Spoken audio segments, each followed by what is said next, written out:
Pernah nggak sih ngerasa kalau jualan itu kayak nyari jalan di tempat gelap, bingung, nggak tahu harus kemana? Nah, hari ini kita bakal nyalain lampunya. Kita akan ubah semua tebak-tebakan itu jadi semacam GPS penjualan yang jelas, dan tentunya ngasih Anda perangkat lengkap buat jadi seorang profesional yang siap tempur. Oke, kita mulai dari satu fakta yang mungkin bikin kaget. 10. Ya, cuma 10 detik waktu yang Anda punya buat narik perhatian calon pelanggan. Bukan 10 menit loh ya, cuma 10 detik.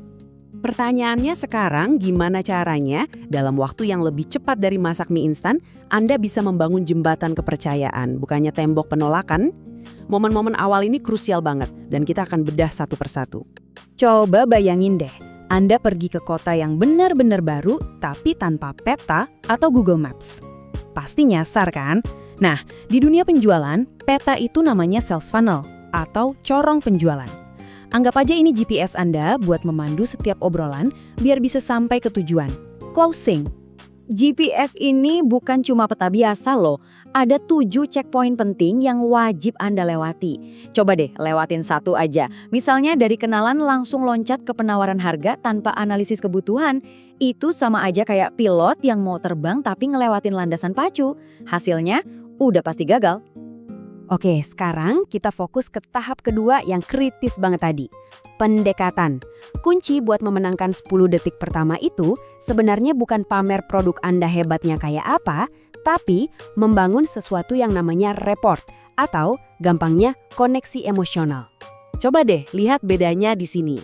Di sebelah kiri ada penjual yang langsung nembak jualan. Dan apa yang terjadi? Pelanggan langsung pasang tameng. Nah, di sebelah kanan ada Sari. Dia nggak jualan apa-apa di awal. Dia malah ngasih pujian yang tulus. Dia bikin si pemilik toko merasa dihargai. Dan hasilnya, si bapak jadi lebih terbuka.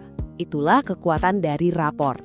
Setelah pintu hatinya kebuka, godaan terbesarnya adalah langsung presentasi produk. Eits, tahan dulu. Seorang dokter nggak mungkin kan ngasih resep sebelum diagnosis pasiennya? Nah, di penjualan, alat diagnosis kita itu namanya teknik SPIN. SPIN ini singkatan dari 4 jenis pertanyaan yang kita ajukan secara berurutan. Jadi kita mulai dari memahami situasi mereka, terus kita gali lebih dalam soal masalah yang mereka hadapi, lalu kita bikin mereka sadar apa dampak buruk dari masalah itu, dan terakhir kita tuntun mereka biar mereka sendiri yang ngomong betapa berharganya sebuah solusi. Yuk kita lihat lagi gimana Sari pakainya. Pertanyaan S atau situasi ini tujuannya buat ngumpulin fakta. Ini pertanyaan yang aman, gak mengancam sama sekali. Contohnya ya kayak, biasanya Bapak belanja stok dari mana? Tujuannya simpel banget, memetakan kondisi sekarang. Lanjut, pertanyaan P atau masalah. Setelah tahu situasinya, Sari langsung masuk lebih dalam buat gali di mana rasa sakitnya. Apa keluhan utama Bapak? Nah, disinilah biasanya pelanggan mulai curhat soal masalah-masalah yang mungkin selama ini mereka pendam. Nah, ini nih bagian yang paling dahsyat.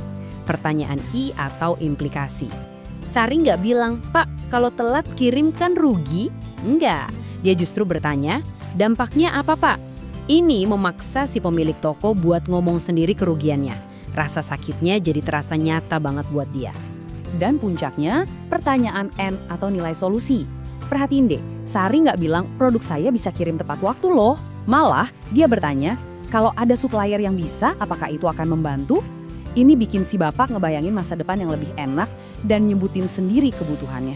Ajaibnya SPIN itu di sini, pelanggan seolah-olah menjual solusi itu ke dirinya sendiri.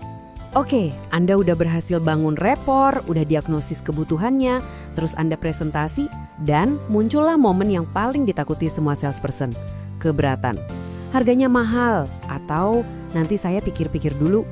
Tapi gimana kalau saya bilang, ini tuh justru sinyal bagus? Kuncinya adalah mengubah cara pandang kita. Pelanggan yang beneran gak tertarik itu gak akan repot-repot kasih keberatan. Mereka bakal langsung pergi aja. Jadi, kalau ada keberatan, itu artinya sinyal beli. Mereka itu sebenarnya lagi bilang, saya tertarik, tapi tolong yakinkan saya lebih lanjut. Buat meyakinkan mereka, kita butuh perisai. Namanya ala J. Ada 5 langkah simpel buat menangani keberatan apapun dengan elegan dan profesional.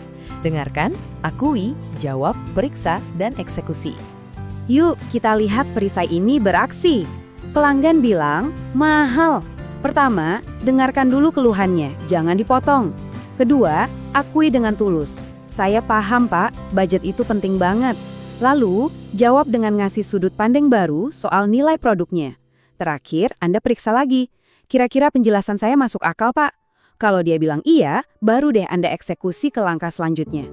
Nah, keberatan yang nggak jelas kayak, saya pikir dulu, ini nih yang paling menjebak.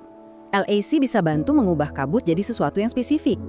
Akui dulu kalau dia butuh waktu buat mikir, lalu tanya dengan sopan, kira-kira bagian mana ya Pak yang bikin Bapak ragu? Ini bikin obrolan jadi hidup lagi, bukan malah berhenti di situ. Oke, sekarang giliran Anda. Bisa mengidentifikasi jenis keberatan itu langkah pertama buat menanganinya. Coba kita tes sedikit ya pemahaman Anda dengan kuis cepat ini.